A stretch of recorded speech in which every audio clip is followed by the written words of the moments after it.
they won't. Certain insurance companies won't cover his truck with insurance. You see, so we start looking at this, the stuff that the Democrats are doing, because they the ones who lost, and then the ones who got upset. It's like y'all got mad because Elon Musk pledged $45 million a month or something like that to Trump. Went through the process, and they got upset at that, but they didn't get upset at Mark Zuckerberg, who put $100 million in 2016 and did $100 million again in 2019. And not only was that crazy, he also had a platform. It's different if you was just somebody who throwing money as endorsements, but stuff like that. Like a donor. Right. You shouldn't be allowed to have, if you got a platform, you shouldn't be allowed to do that. Either they let you donate, but your platform, it's like a conflict of interest, really. And Zuckerberg, just as well as Jack Dorsey of Twitter, I think, no, Jack Dorsey owns what? Because what you call it, bought. Yeah. Because Jack Dorsey owned Twitter and sold it. And Jack Dorsey and Zuckerberg came out last year and a couple months ago saying how Biden and the feds came to them specifically and told them that some stuff going to come out about Biden and Hunter in the laptop and to suppress it. And he did an interview about it. He even released a letter he wrote, and he felt bad about that. That's why Trump said that if he finds out that Mark Zuckerberg had anything to do with that, he's going to be in trouble. So, it's funny you mentioned Mark Zuckerberg. He's actually having a meeting with Trump in the Mar-a-Lago. Did you see that in the news? No, I didn't see that. But I mean, they were running. They were kind of tucking their tails now and trying to suck up to Trump now, aren't they? Basically, this proves what Trump was saying, and they only confirming what all the other people call conspiracy theories and whistleblowers. They've been saying this. They've been saying this since 2019, and then when 2020 was rolling around, and these people now are saying that the feds came to them, and and of course Zuckerberg going to go to them because once Elon bought Twitter and released the files and the DMs of the feds, basically threatening them and telling them to suppress anything that comes out from QAnon or people that's anti the stuff they're doing, they suppressed it. Right now, ain't nobody even talking about Hunter Biden. No one. He's just disappeared off the media. And again, this is why people need to understand that the media, all of this stuff, like I said to people before, demagoguery is what they call it. And that's basically an old word just for slandering both parties to the point that it starts getting people that's coming out that wants to harm one of the other parties. All right? Right. And all of this is election interference. Absolutely. We've been saying this for a long time. We are hunters, the greatest the world has ever known. Охотник до сказки. Сказки есть правда. There's a man, go take the names. You like your father. And he decides who to free and who to blame. A gangster? A killer? Whoever is unjust. Tell me about this hunter. Once you're on his list, there's only one way off. When the man comes around. When the man comes around. Embrace who you really are, son.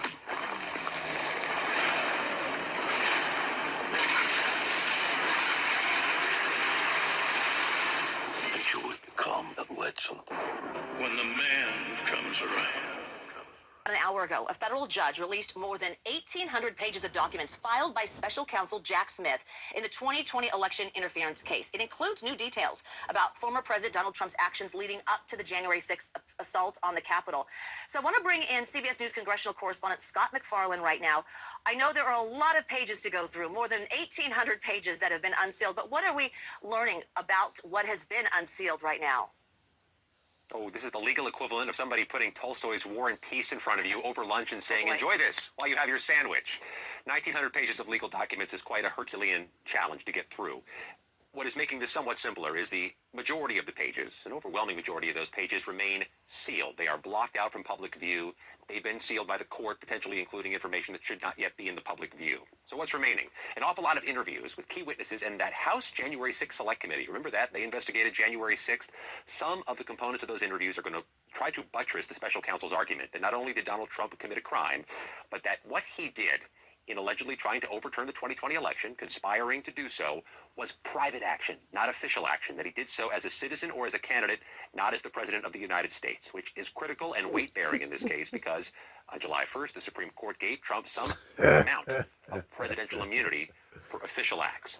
We've seen in these documents the actual envelopes used to mail those electoral certificates to Washington, D.C. from the states Trump was challenging. We've seen some of the memos that were being exchanged by Trump allies. Descriptions of some of the conversations undertaken by Trump and his allies before January 6th as Jack Smith tries to make this case. Not only did Donald Trump conspire to overturn an election, but that he did so not as president, but as a candidate. Yeah, Scott, let's talk about the timing of all of this. I know that the judge also really pushed back on Trump's arguments that unveiling the evidence should actually be delayed until after the election. So walk us through the timing of this in the ruling. Trump's team tried hard to get this thing pushed back, this last batch of records likely to be released before the election. Trump's team tried to get this thing pushed until about a week after the election. The judge in this case, Washington, D.C. Judge Tanya Chutkin, rejected that argument and made an indication in her ruling that to hold back this information and criminal case information before an election would itself be a form of election interference. So she has allowed this to be unsealed on the public docket. Some of these things we knew already. They're from public-facing things. They actually have dozens and dozens of pages of Trump's January 6th and pre-January 6th tweets. We've seen them before. A couple anecdotes we didn't know already. For example, there's a White House aide who's quoted in these records saying when he alerted Trump to rioting going on at the Capitol as he returned into the White House January 6th, he then went to fetch Donald Trump a Diet Coke as the TV watching was to begin. These are things Trump might not want coming out 18 days before an election, reminding America of January 6th, the horrors and the history, but it has landed on the public docket on this Friday. Election interference campaigns are ramping up, and federal officials warn the efforts will only intensify in the days to come. The target? Voters in those key swing states. In a joint statement, the FBI and other federal agencies say that these false campaigns, quote, risk inciting violence, including against election officials. So to go over the disinformation campaigns targeting our election process, as CBS News confirmed executive editor Rona Tarrant, she joins us now. Rona, thanks so much for being with us. A number of fabricated videos mimicking news organizations and officials have been circulating online, we've seen. Can you describe what these videos are and who's behind them? So as you just said, the FBI has said and warned yesterday of a number of new videos that are masquerading as the FBI. Now, over the weekend, they had warned about 2 videos. The new statement is warning about additional videos. Now, these videos, they have the FBI logo on them, and they look authentic. But what they're doing is they're warning about fabricated threats around terror, and they're also pushing false claims about voter fraud. Now, as you also mentioned, we identified a number of videos masquerading as news outlets, including Fox News was one of them, but also CBS News. Now, they use real CBS News graphics, but they have a false claim on them and an AI-generated voice warning people of a fabricated threat to stay home from the polls. Now, this is clear voter disenfranchisement. They are trying to keep people away, scare people. They're also trying to muddy the waters. Now, Russia does this all of the time. The reason you're hearing a lot about it now is that officials, the stakes are very, very high. So officials are warning people that these threats are fabricated and they should not listen to them. I will say also that it is proof there is a system working. There are researchers, there are officials, and there are news organizations who are tracking these campaigns. They're identifying the videos early on, and they're also warning the general public about them. Not being biased. We weren't using our emotions. We did our research. But it's not just us. I'm just speaking on a bigger level. The media, entertainers, and even a regular, none of that stuff, people shouldn't be allowed for the sake of To interfere. No stars. Well, did you not see? Sorry to cut you. Did you not see that even our politicians were getting involved? But that's what I'm saying. Kamala Harris. But this has been a problem before that. I'm speaking in general. Like if when you look at it, like I said, it's like you trying to get a bunch of people for jury duty to judge a person that's going to court. And they always try to get people in there that has no influence or heard or nothing in the media. Opinion, you're going to be biased because entertainers is coming out. It ain't just the politicians. Yes. Entertainers can come out. Somebody like, who that was that said something against Trump? Taylor Swift? No, it was a guy. He was, he played Al Pacino, not Robert De Niro? Yeah, Robert De Niro. People like that coming out and saying things. That's election interfering. Right, that's pre-election interference on both sides. Absolutely. I think all of that is incorrect and wrong, and you're tainting the jury because you got people that are influential, and all of that shouldn't be allowed. Yes. It simply creates people to what you see outside. Oh, don't vote for Kamala because of this, that, and the third. Some of this stuff is true. Don't vote for Trump because some of this is true. But like I said, when people were saying something was wrong with the election, other people on the other side that's anti-Republican, whatever, now was saying the same thing. Oh, it's rigged. We need. They not going as far as the MAGA people and all of that other stuff that went with that. But Donald Trump talks about how he has a concept of a plan, but America, the only concept of a plan he has is a plan to hustle you. Yeah. All right, you're listening to Cardi B, rapper, Grammy Award-winning artist right there. And we talked a lot at this table about the power of surrogates, celebrity endorsements. But I have to say, she is a very effective person. She's very authentic. She is. She's entertaining. She's very authentic. I like Cardi B. We were just talking when she was speaking about her oftentimes going on Instagram, going on, X, formerly Twitter, talking about economics, talking about taxes, talking about issues Bernie Sanders. She was a big Bernie Sanders, working class issue. Look, I always have my skepticism about how influential these celebrity endorsements can be because I oftentimes don't believe they're utilized in a proper way. But I like what she's saying. And I think her ability to perhaps connect with younger women who may not always want to engage in the political process. If you're a Democrat, you want someone like a Cardi B who can speak to those women where they are. So I thought the message was pretty effective politically speaking. One of the things that she had to say was, I wasn't going to vote this year at all. But Harris, getting into the race, totally changed her mind. She's speaking for a lot of people who are probably in that same situation. They were looking at Joe Biden and Donald Trump, and they were like, it's not for me. She's speaking for a lot of people, and I think she's authentically speaking for herself, because for anybody who's followed her on social media, she was very vocal about her opposition to Biden running again. She was also very vocal about her opposition to where she thought America was going. First off, with a higher cost of living, talking about people who can't afford rent, even some people in her own family, talking about the states where she saw abortion rights fall and what that meant for women before people were running ad campaigns nationally. She has been very active when it comes to advocacy on those issues, in addition to, I think, speaking to the everyday Americans, because she's talking about her own family. She's talking about cousins. She's talking about people who she grew up with. She's talking about people who are still working those low-wage jobs and are trying to make ends meet, and saying America has to have opportunity for them as well.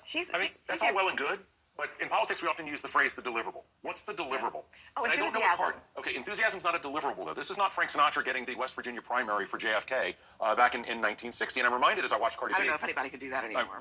Well, of course, he was Frank. But I was reminded watching Cardi B of a name that we haven't heard in a long time politically, meaning a few months. Taylor Swift.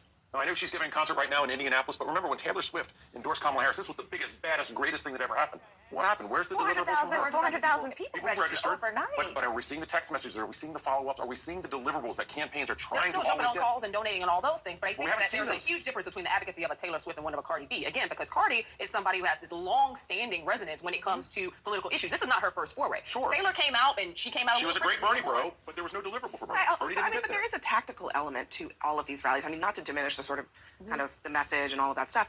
They are doing a massive rally, in Milwaukee. This is the get out the vote stage. Every single one of those people is a follow-up to make sure that they get out of that rally and they cast their ballot. They find out if they've already cast it. I just think there's some practicality to having big names like a Cardi B bringing people to the room. This is why you hold them on campaigns for these last few days, right? The endorsements up to a certain point. This is get out the vote. Being at a rally, being in community, being really excited about what you're hearing and connecting with it. Yes, it gets people to go out and vote. If they haven't done that, margins for the Democrats in these cities like Milwaukee is going to be extremely important. Yeah, athletes too. Same thing. She's had athletes for Kamala this week. She had Magic Johnson. Dwayne Wade, LeBron James is a big deal coming out today. She had Captain America. And look, but having seen Bruce Springsteen twice in the past 2 months, I'm very enthusiastic about Bruce Springsteen. I don't overrate what his political impact is when he performs And at a rally. Democrats have done well with celebrities, right? In general, Democrats do well with celebrities. Part of it's getting the vote out. It's getting Well, it these is getting people brought up, but the again, enthusiasm. I always make the question about the resonance of the message and the speaker. And I think in this particular case, and we talked about this yesterday, again, I'm always skeptical about how these celebrities move forward with their endorsements. I think there is legitimacy for Cardi B in terms of talking to those working class issues. Now, to your point, Doug, can those voters leave and say, I feel inspired and motivated to not only vote myself, but to bring someone with me because of the message I heard? I think there could potentially be some resonance. I have to say, They need text messages from her then. there was some clarity to what she was saying about the economy, about prices, about rent. To me, that broke through in a way that honestly, maybe not even the candidate herself has been that effective. And that's the issue. We all agree on that. Cardi B isn't running for president. Kamala Harris is. She's not. Not yet. Not yet. All the time. How Kamala lost for a myriad of reasons, and one. Well, even I just wanted to add. I wanted to make clear what I was saying about another interference. I want to go back to Robert De Niro. Sorry to cut you, Tar. Did you know that the UK sent people from England to America to canvass for Kamala Harris? No, I didn't hear about that. Right. Okay. Now, also, well, so I will have a chat about that later. But Robert De Niro, the problem what I had about people during the election, they spent all their time speaking about Trump. They never spoke about Kamala Harris. They spoke so little of her, it was as if they were handing Trump the election just by psychology, because just by mentioning his name all the time, it just seemed odd. And also, is for myself, actors should be actors. Musicians should be musicians. Why did they not use more influential people? People that understand politics more. Robert De Niro didn't have a clue, unfortunately. And Beyonce. Also, you had, is it Cardi B? Mm-hmm. She was reading off the teleprompter, and then the teleprompter gave up, and she just looked an awful mess.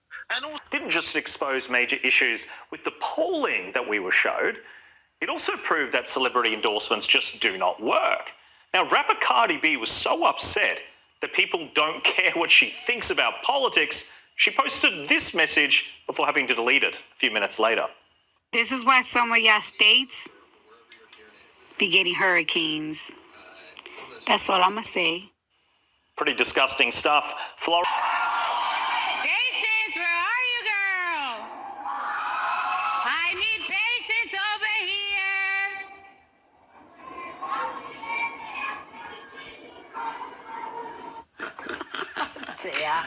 Yes, it was a disaster until someone ran on stage with a mobile phone with the words she was supposed to read out. That performance was about as authentic as Kamala. These celebs care so little and know so little that they can't even formulate a sentence about why they are endorsing Kamala.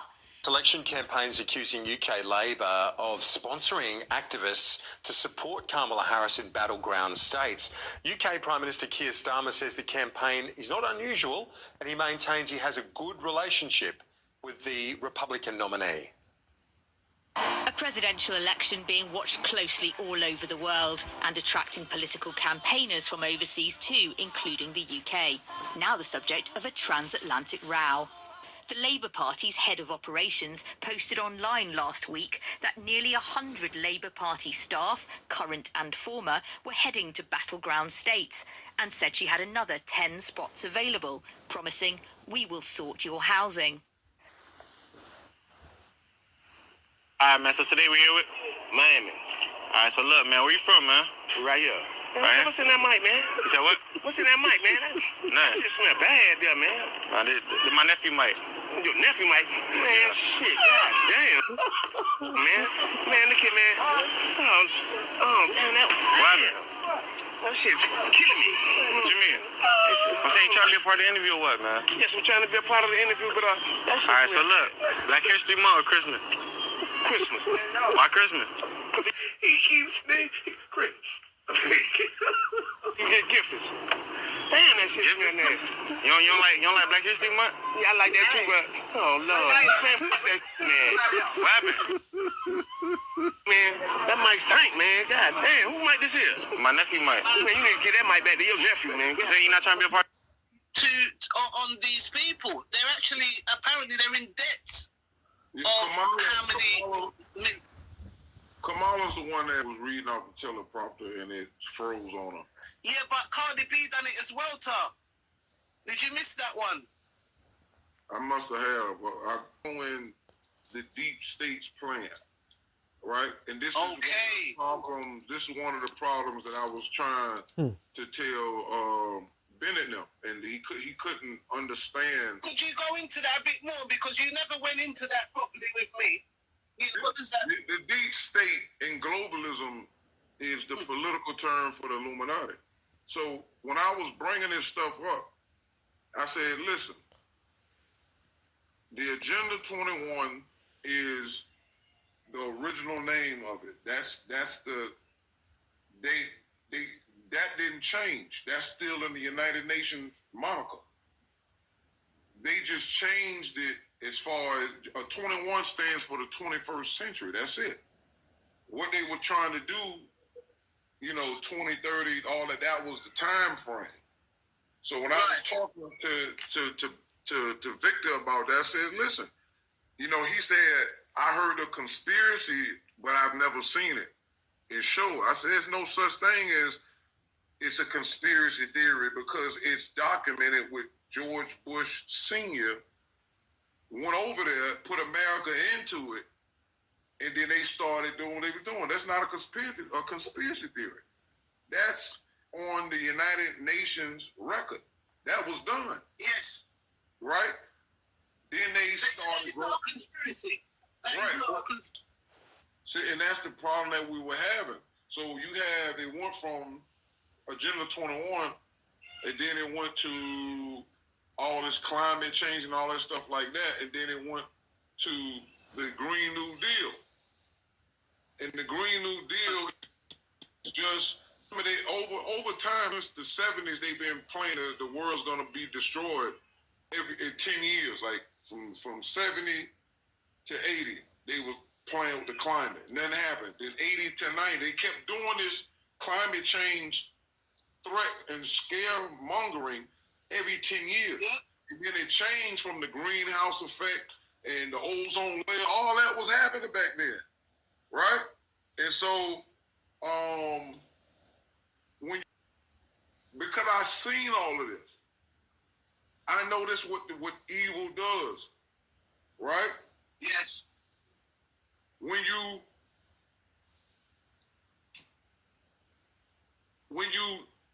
trying to hide things, that's what the evil does. They keep changing. They keep changing. And I was telling Victor this. And I say, it's similar to a liar starts to tell more lies to cover up that lie, to cover up that lie. So if you look at the Green New Deal and look into it, what does it talk about? We talk about carbon emissions, getting people to go away from fossil fuels and gasoline. All that stuff is all that was talking about in Agenda 21, all the way back to the Club of Rome, which they did a 2-year study in 1968 to 1970, and they had a whole list. And this, again, the Club of Rome is part of the 300 Committee and the Rothschilds and all these different Illuminati families that were Club of Rome come out of that. The Tavistock Institute, all of that. It's all in there. Right? And they looked at the world's resources and they said by the year 2000 or whatever, we're going to be depleted. And they said we need to get rid of all of this. And guess how they had to come up with that plan? Part of the other plan is what? To stop the usage of all these resources. You can't stop the use. You can stop the use of resources 2 ways. Right. Stop all of the companies that are creating that, or you get rid of the population, because that's what they started doing. They passed certain restrictions and certain stuff for these companies from other countries and all that. But the main thing, they was like, oh, we need to get rid of the population and kill all the cows, because the cows eating all the grass, and then they farting, and then the methane going in the atmosphere. This is real documented scientific evidence. They were saying they want to kill a bunch of different species. Klaus Schwab and the rest of them want the whole world to eat bugs, instead of other things. All this is a part of the Green New Deal. When you go into it, I've come to know a world where climate change is not just a theory to accept or deny, but it is a global threat that we are already seeing the effects of. It's called the Green New Deal, a platform pushed by some Democrats designed to tackle climate change while stimulating the economy. So, what exactly is it? The term Green New Deal, a throwback to President Franklin D. Roosevelt's New Deal reforms and infrastructure programs, has been around for years. One of the earliest mentions was in 2007, in a column by the New York Times' Thomas Friedman. By 2008, the concept continued to evolve when then Green Job czar Van Jones used the phrase to describe a plan to increase medium-skilled jobs in green sectors. The latest iteration, the one being championed most notably by Congresswoman Alexandria Ocasio-Cortez, is the one making waves. Because we don't have a choice. We do not have a choice.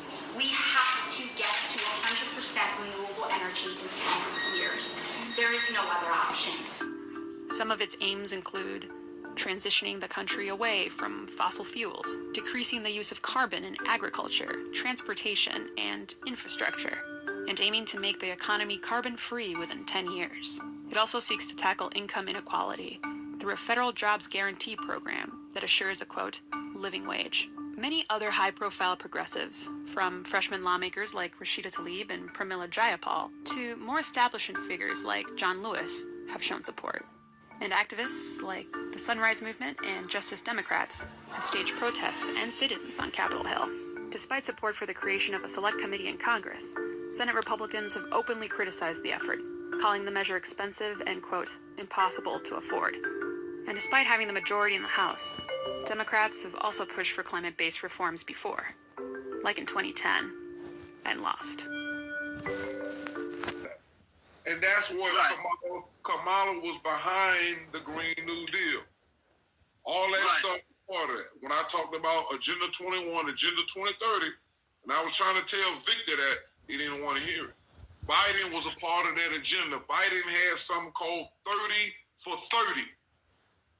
That means and they was trying to get 30% of America's land and give it to the feds and have it into the government by the year 2030. All that's a part of Agenda 21. Oh, yeah. All of that. But this is the issue when you're having conversations with ignorance, because these people are ignorant, or they working for them same globalist people that they pop in different places amongst the world. And then they have these same individuals keep repeating, oh, that's not true. Oh, that's a conspiracy theorist. That's not. And then they're telling you this as if we're in the internet. They're talking to you as if this is 1984 and nobody can go and look this stuff up unless you go to the library and all that. No, Negroes, you can go right online and type your stuff up and check it right then. It's right there. That's the thing. Let me see if I can pull this real quick, because that folks that exist in the world are not trying to take over. When you talk about all these different families, they don't hear that. That doesn't register, right? They don't think there's a bunch of small. They'll talk about the one. When you talk about the 1%, that's who you talking about. When you keep talking about the 1% own all this and own all that, that's them trying to take over the world. That's right. But because they're ignoramuses, that's why they can't look at it. Now look what this says right here, right? This is what Victor always kept saying, which is dumb, right? It's obvious a lot. Agenda 20 is a non-binding action plan of the United Nations with regard to sustainable development. You don't know that about what Clinton did to bring that in. It is a product of the Earth Summit. See, the word Earth is what the word for what world? You can put that there. You can put World Summit. You can put Globalism Summit. You can put the New World Order Summit. See? Yeah. And then look, let's go down. The Wildlands Project and what? Biodiversity Treaty, Agenda 21.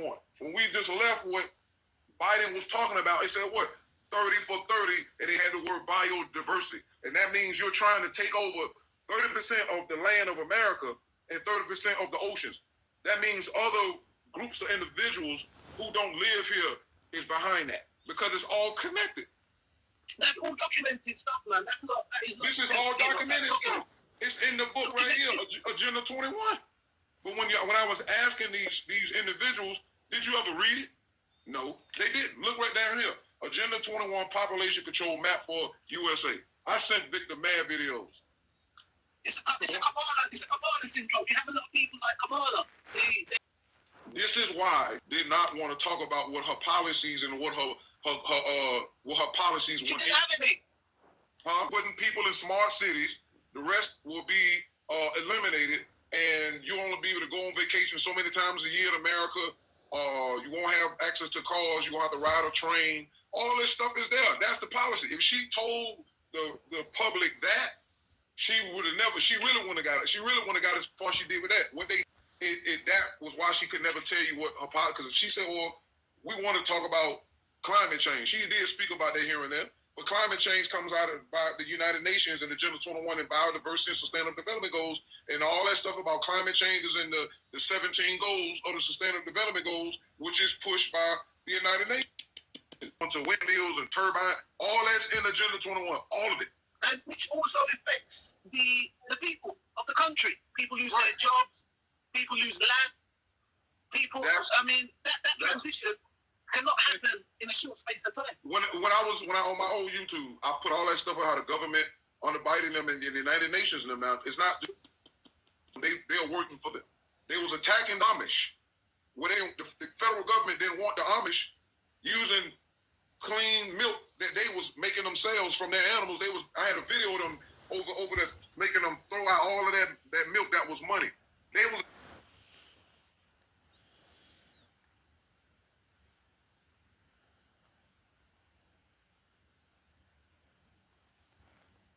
attacking the Amish so bad that the Amish voted.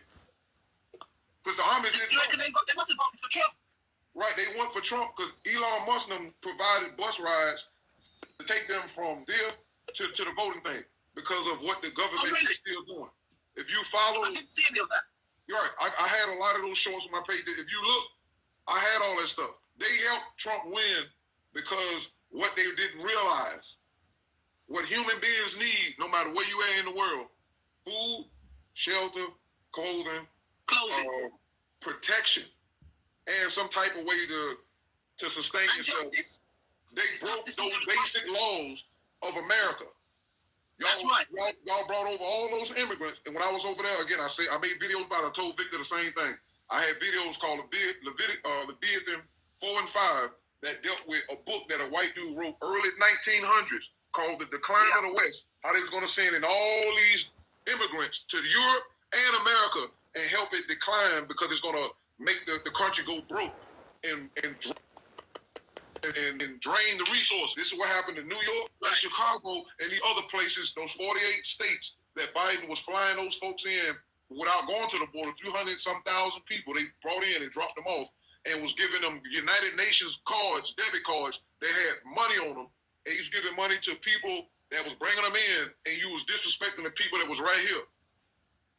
You get folks over here hoping that they'll vote instead of doing the intelligent thing. What they should have did, they should have gave all that money to American people. They would have voted. If you would have took all that money they was giving to these immigrants, right, that was coming here, and we ain't even adding in the sex crimes of certain immigrants, and how right now that gang that they done let in here, that's MS-16, those gangs done took over 16 buildings throughout the United States because they let them in. They didn't vet them or none of that stuff. I even had a general who was the guy who was over the border, I'm sorry, and he said Biden had told him to leave the southern border for months and just walk off. And they said they don't know who then came in here. So when you sit here and you're sitting here watching the people that you voted in, we don't need a border, but all of these people live in rich houses in gated communities, and all that. Even Kamala said she had a gun. Why are you letting in millions of illegals? See, when something is illegal, that means it's wrong. That's right. And also it backfired because the Latino voters, Illegal supposed to be wrong. That means they're not coming in through the port of entry. Y'all is allowing these people to come in illegally. So it's like they don't understand that translates to the American public and people who follow the law. Illegal means wrong. That means they even had over there, I don't know if it was in Michigan or somewhere around Colorado. They had Haitians and other illegal people driving cars, and they ain't even good drivers, and they had to have people on the highway to make sure. They allowed them to drive with no license and none of that. This what them and the governors and the mayors of these towns was allowing. Because why? They are following the order of what the Illuminati and them wanted to bring forth, and they just hiding it under globalists and all that. Like I said,